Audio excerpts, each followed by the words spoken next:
Well, thanks for joining us again. Now, let's get into the conversation. Former Vice President Atiku Abubakar has assured Yorubas that their interest would be central to his presidency if elected in 2027. We have with us Bale of the VOP community. That was a joke. But we do have with us in the studio Dele Fanimo, who came dressed in his traditional attire this morning. Good to have you with us. He's a reporter of many years and, of course, a public affairs commentator. Good to have you join the conversation. Good morning, Moses, Fina, and Chukuma. Good morning. Good morning. Good to have you today. Now, virtually, we're joined by Sunny Dada, a public affairs commentator, chairman, Civil Liberties Organization, Rivers State. He joins us from Port Harcourt. He's also a media and information management coordinator. And from Abuja, we're being joined by Mazi David Ihoma Esquire. He will also, he's here in the capacity of a public affairs commentator. Well, good morning to you, gentlemen. Welcome to the program. Let me start from home. Charity, they say, begins at home. Oh, well. Now, this is campaigning. This is campaigning. This is some serious campaigning. But it's not the first time he's mentioning this. It's not the first time Alhaji Atiku Abubakar is saying that, look, his wife, or one of his wives, is Yoruba. And so, but what does this say to the larger picture where you're singling out a particular ethnic group to say, look, I support you, and basically cutting off other parts of Nigeria? We have the Igbos as well. What about other minority groups? Other minority groups. You see, romanticizing Yoruba is part of campaign, and I won't fault him. You will fault him? I won't fault him because anything goes when it comes to campaign. But the Yoruba nation, we are very smart when it comes to people romanticizing us. Very smart. Are you saying that it will be difficult for him to buy into the hearts of Yoruba nation? Absolutely difficult, because there have been issues in the past. If you say you want Yoruba at all costs to support you, and is it in Nigeria, if somebody tells you that this product I'm bringing to you is of high quality, be suspicious, because you didn't ask for high quality. You only ask for this particular good. So for me, it's suspicious for him to single out Yoruba. When I was in the north, I attended one Arewa meeting. I didn't show myself as a journalist. Of course, usually I wear this kind of cap. And a lot of people mistake me for somebody from Adamawa or Taraba. Okay. So, of course, I don't understand Hausa. But what Atiku said at that meeting was different from what he said when he stepped out and journalists accosted him. It is the interpretation of what he said at that time that was played out about 2 months ago, that Hausa want Hausa pure and simple, not Igbo, not Yoruba, and that is the most qualified to be the president of Nigeria, representing the interest of the northern elements. That has always been. I'm sure that his handlers took a review of those statements and said, look, if you don't have handshake across the Niger, you are not likely to get anywhere. And so he had to come up with this kind of statement. Who is asking him in the first instance to tell us how much he loves Yoruba? Yes, Titi Atiku is his wife. The same way he also married somebody from Yorubaland. Yes. So The same way he also married from South. Doesn't that make him a pan-Nigerian? That's what I'm saying. Sorry, Dele, sorry. Before you move on, this particular meeting you attended, when was that? Was it before the 2023 election? It was around 2018. Okay, long time ago. Long time ago. Okay, beautiful. So what has really changed? You see, Nigerians are becoming conscious of the lies politicians put up. It's not only him. Most politicians, when they need your vote, there is nothing they will not tell you. If they can even accept to lick your ass. If that is. All right, this is. I'm sorry to say morning that. radio, morning TV. I beg your pardon. Yeah, sorry. I'm sorry to say that. But then, we should be discernible enough to draw the line. And Atiku is not a good signpost of somebody who wants to show. Well, that's your opinion. That's my opinion. Let's get the opinion of some other Nigerians. Sonny Dada, public affairs commentator, joins us from Port Harcourt. Good morning to you. What's your take on this? Do you think this is good campaigning, really, where you basically try to appeal to a particular stock as against appealing to the generality? Or are we going to, is this further dividing Nigerians like what we saw in 2022, prior to the 2023 election, where Nigerians were deliberately, by the leaders, divided along ethnic lines? Kindly confirm you can hear me. Very well, please. Go right ahead. Yeah, good morning. I want to also greet the panelists in the house.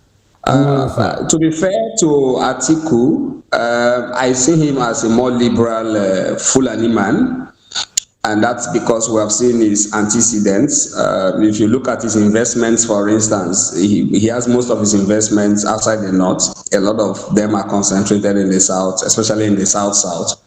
And if you look at the political associates that he has around him, compared to, and this is in comparison, I'm doing a comparative analysis now with other Fulani politicians that we have seen in this country, you discover that Atiku has most of his political associates drawn from the south.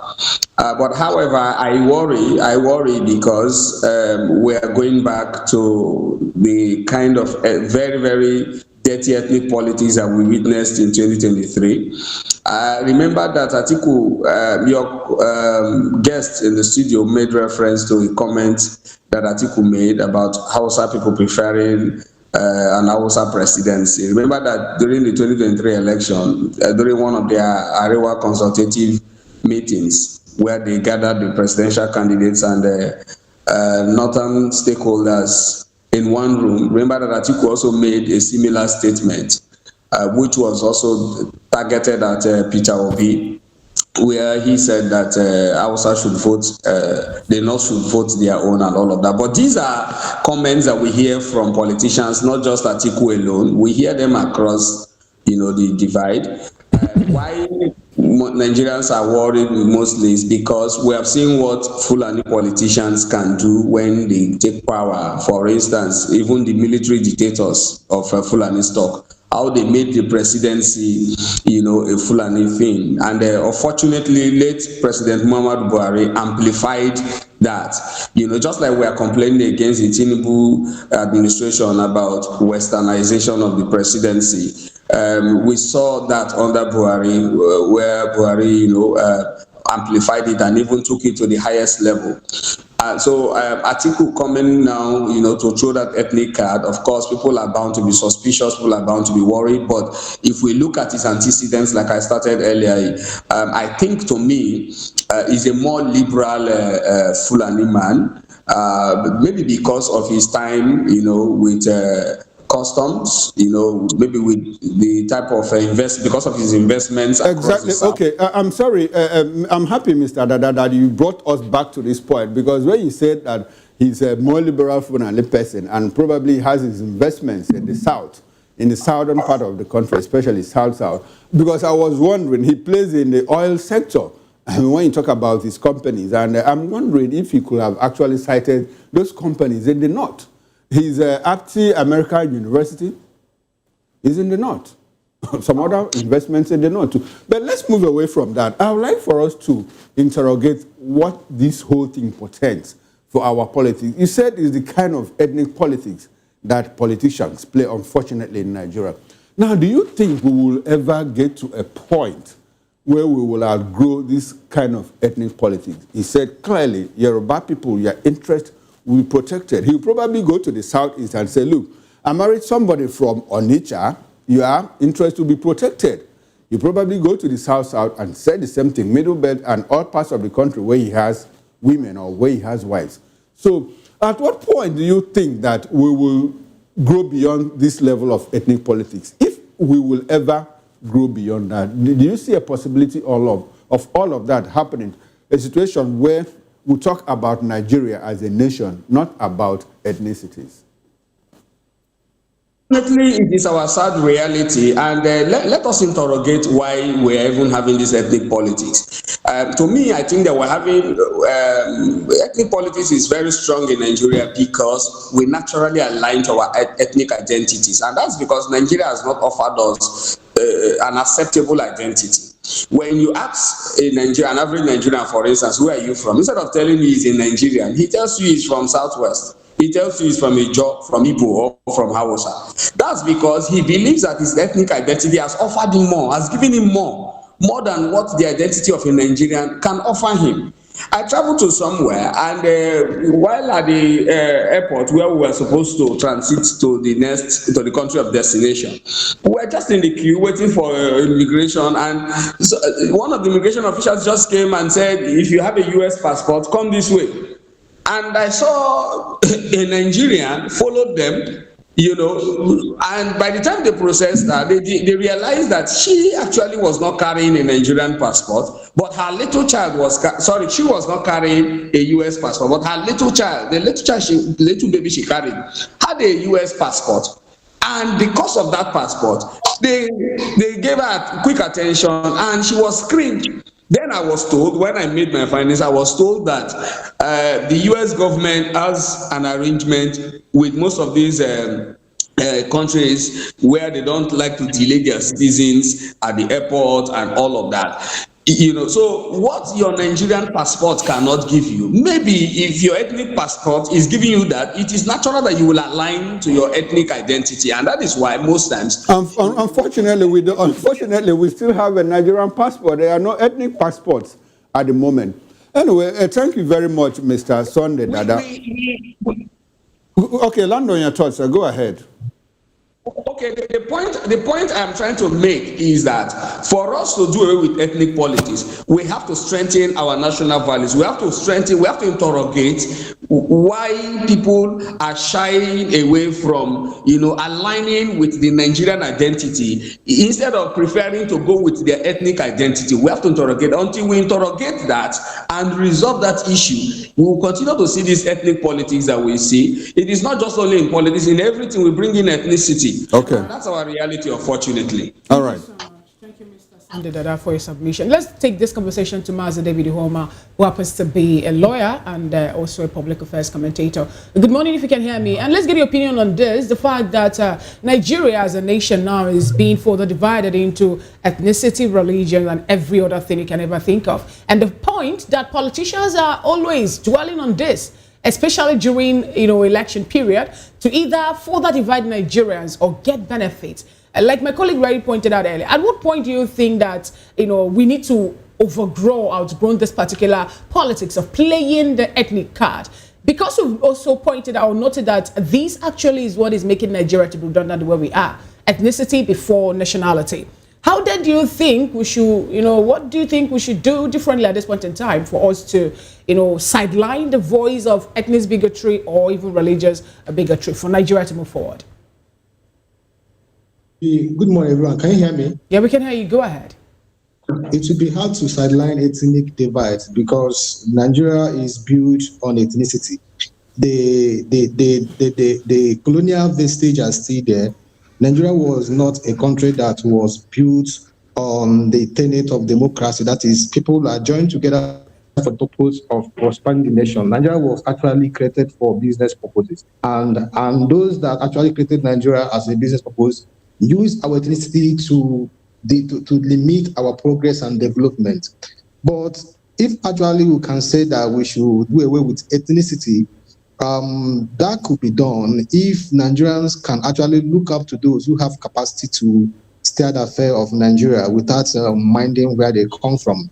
I must tell you that the Atiku presidential ambition at this point is actually threatening Nigerian unity as a matter of fact, because the North have ruled for 8 years. The power is currently residing in the South. Atiku vying for presidential position at this point is a threat to Nigerian unity, because he's not upholding that constitution that talks about that all Nigerians, that the constitution must actually be enforced in a manner that every Nigerian should have a kind of a sense of belonging, to claim that this country have a fair share, or to be accorded the right of a citizen. So I think that if Nigerians can wake up and do away with ethnicity, the day we do away with ethnicity, we will have a very good government who can hold accountable. All right. Thank you very much, Barrister David Ihoma. Now, it gets scary when at the beginning of your intervention, you said that Nigeria will never move away from ethnic politics because of the way it was structured by the people that colonized us. Unfortunately, but I'm happy too that at the end you said if we're able to grow beyond that, so that is comforting enough. Now, the people that colonized us, I mean, Nigerian type of ethnicity, is it peculiar? Because if you go to UK, the people that colonized us, you have the English, you have the Scots, you have the Welsh, and they're able to moderate and modulate all of their differences. So it is comforting that you say that, look, there's a possibility that we might grow beyond all of this. Nigeria is not the only multi-ethnic society. Even in China, they have different ethnicities, but they all happen to roll along. Now, coming back to what Atiku said, does it look to you, from your understanding of Nigerian politics, that he will be able to break into the Southwest? Ethnicity? Is that what you mean? No, will you be able to, with Atiku as a presidential candidate, no matter the party he's on the platform, the platform of which party he's running, I'm talking as a northerner, do you think that he will be able to break into the Southwest, knowing full well that the current president is from Southwest, and understanding the elements, the underlying currents of Nigerian politics? Do you think that Atiku will be able to break into the Southwest to win some, like win Osun, Ondo, probably Ekiti, or some of these states? Is there a possibility it could happen? It's not possible. It's not possible, because the ethnic diversity and this kind of people are fanatic about their tribe. Even despite the fact that people might feel that the President Bola Tinubu is not doing well, people from his own tribe will definitely give him at least 70% or 80% of their vote. So the statement of Atiku that he married from the side where is not a criteria to adjudge him to have to be preferred more than the current president. The best thing Nigeria should do at this point is to find out a politician who has a clean slate, his political antecedents to be able to speak for him, not on the basis of tribe. Okay. It's the only way we can be able to get a candidate Nigeria can support. There's notwithstanding that he's ethnic divide, that's the only way we can get it right. But Atiku cannot penetrate the West. Well, I wouldn't want us to put the man in a box, because he's still campaigning, and from his statements, it seems obvious that he will be running in 2027. And when you look at the party that he has associated himself with, even though that I'm talking about the ADC now, even though it feels like he's still trying to be part of the PDP, what does that make of the chance of another individual, Peter Obi, whom some have said, should get the ticket and support of Atiku and the ADC? What does that make as we get closer to 2027? As long as Atiku is in the space, P2B cannot claim the presidential ticket, because he's a major impediment to P2B political ambition as 2027 is concerned.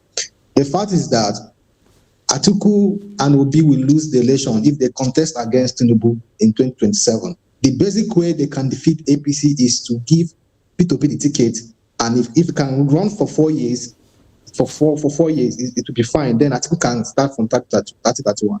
But if not, without that, both Atiku He and should Obi start will from. not. He should not run in 2031. By then, he will be in his 80s, way into his 80s. But because the poor cannot go to this north at this point He'll in be time, it 81 will be at the time. impossible. Okay. Impossible. All right. Well, your thoughts, your opinion. Let's bring this conversation back to the studio where Delifanimo is, and let's look at online registration so far. Is it? Some Nigerians are raising eyebrow as to the numbers coming out of Lagos for the pre-online registration. In Lagos currently, which is amongst the top three, we have 530,180. That's the figure I have as of the fifth week of the continuous voter registration.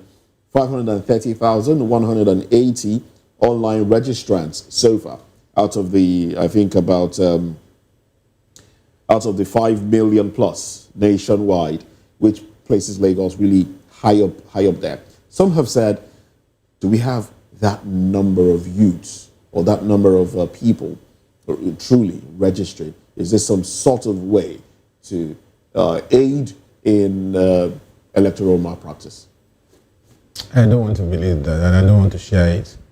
You see, there was a survey conducted, I think about 3 years ago, that on the average, every hour, 600 people come into Lagos.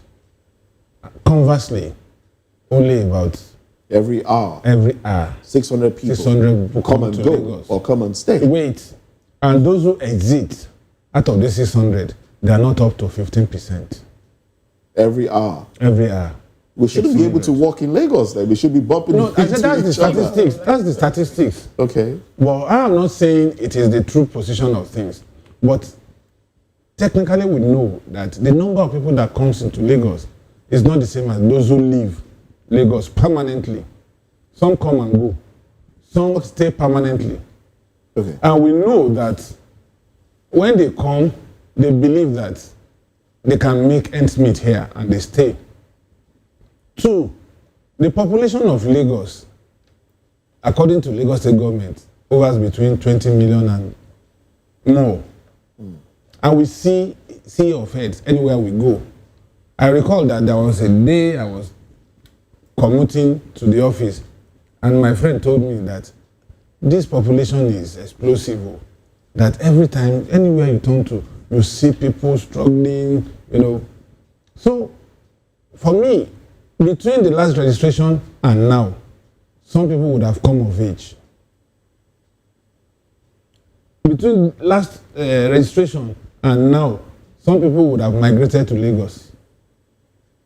And so when you look at this figure, and it also depends on mobilization of will-be voters. Some people, when this thing came up, I think it was over 300,000 naira, 300,000 in Osun.